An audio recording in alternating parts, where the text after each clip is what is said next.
Cool. Part two of the inspiration vlog, as in the artist who inspired me, with your host, James Standing.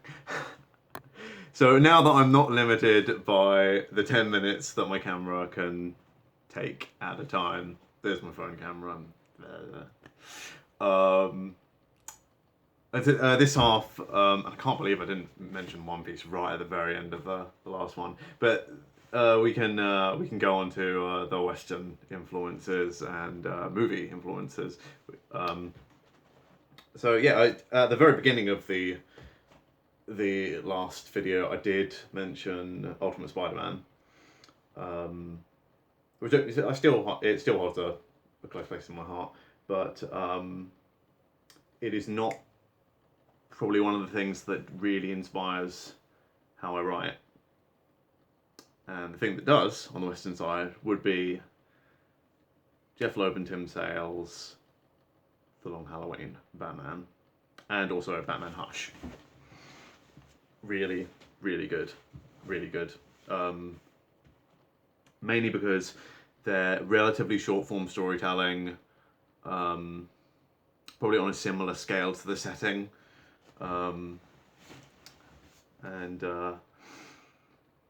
Just it's the twist element. It's the twist element that really, really, like, they made me go, wow. And at the time that I read them, I was just doing Taskman Rogue. So at that point in time, it was mainly the dynamic part of the conversational part that became an influence. But by the time I got to Pugley, it was, okay, how can I write these twists? How can I make them not obvious? And how can I really lead a reader? So they're huge influences. I mentioned Tim Sale for The Long Halloween. I really, really like his art style, and probably the reason why I got The Long Halloween was because of his work in Heroes, doing all the Isaac Mendes paintings, and that definitely was a big, like, kind of thing that was inspiring me at the time that I was writing Talisman Rogue. In fact, Sen's laptop is called Mendes after Isaac Mendes, and my laptop is called Mendes after Sen's laptop, because I didn't have a laptop when I first started doing Talisman Rogue. Nice. I do love chewing ice. Then obviously the other pieces that is it Dark Victory? Yeah, Dark Victory and Haunted Night. My shelf is over there. They're not so much of an influence on the story side, but I like them because they're Tim Sale and Jeff Loeb put together. So that's those are actually probably where my Western comics, in the traditional sense, inspiration comes from. Although I really, really like Leesmere's, is it Nemi or Nemi? I think it might be Nemi, because it's Norwegian. I have an aunt and uncle in Norway. Actually got me a signed copy of one of the Nemi books. But I really, really enjoyed reading that when I was in the metro for years. And funny enough, that probably is the comic I was reading at the time, even when I said I wasn't really reading any comics when I started Talisman Rogue, because I was getting the train pretty much every day and thoroughly enjoying Nemi, and actually cutting out my favourite ones and sticking them to my bedroom door. Not this bedroom door, a different bedroom door. And then I guess another thing that heavily influenced me, because obviously on the as the previous video indicated, heavily inspired by Japanese comic artists. When it came to the art style and some of the writing, but a lot of the writing itself was probably more inspired by films. That's almost unarguable. Actually, the film that actually inspired me to start drawing was Hayao Miyazaki, Spirited Away. And not because I had seen it, it's because I saw a very small clip of it on the BAFTAs the year it came out.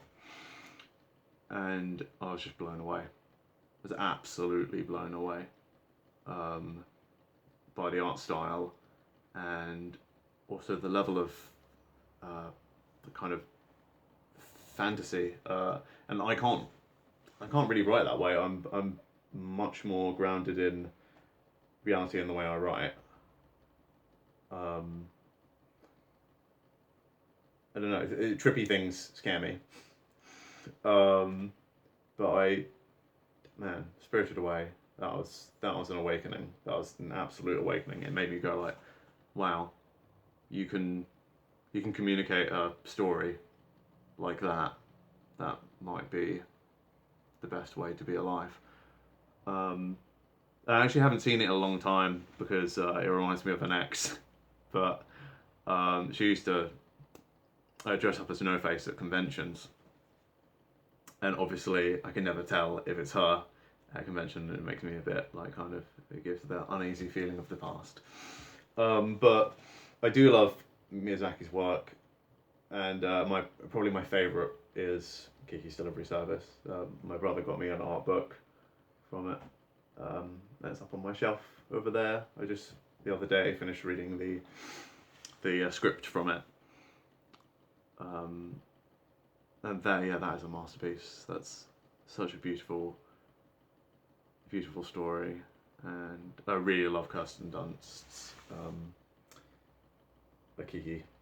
Yeah, I just love it. But that's kind of on the heartwarming side of things. I think there is an element of that heartwarming side in Pugley.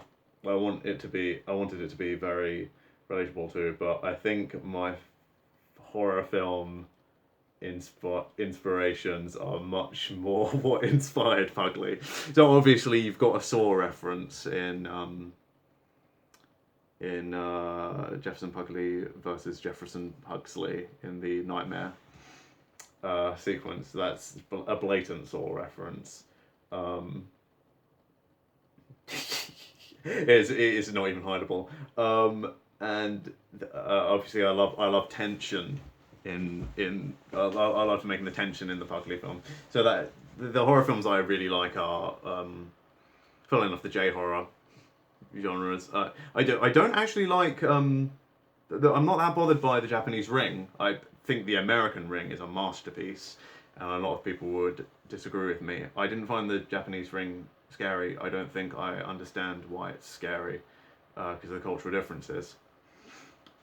But I love all the Grudges. Although I haven't seen the 2020 Sam Raimi remake Grudge or reboot, I don't know what that's going to be like. But it's got Lin Shaye, so it's probably fine. So with Pugley, you got this horror element. It was kind of I'd always advertise it as a dark comedy horror, but it's more of a thriller now, I guess, when it comes into the second mode. But I love films that make you kind of not sure what's going to happen next, and keep you guessing. And that's what I wanted with Pugley, but I wanted it in a really short form, similar to the double chapter format of Ghost in the Shell, the manga. So yes, I mean obviously you could probably say countless things have inspired my work, but like just a few of them would be on the Western side and the film side would be kind of the Jeff Loeb Batman stuff, particularly along Halloween and Hush. And then on the film side, obviously the Studio Ghibli stuff from a heartwarming perspective. The Conjuring series actually from a heartwarming perspective, but I don't think that I can say that for the first three Pugleys because I don't think any of them were out, as in the Conjuring films. But I think for the latter ones, the heartfeltness that's in the Pugleys, I think you can say that did come from that kind of heartfelt horror of the Conjuring. But James Wan and kind of the classic. I mean, I like the Grudge and the Ring, but I'd say that James Wan was probably quite a big influence, come to think of it, for how Pugley turned out. But yeah, that's. I mean, as you can see, I can go on and on, but those are just some of the things that inspired Pugley and the other comics. So go to pugleycomics.com and keep on reading. And I hope you enjoyed this little kind of happy little rant of mine. Have a good one.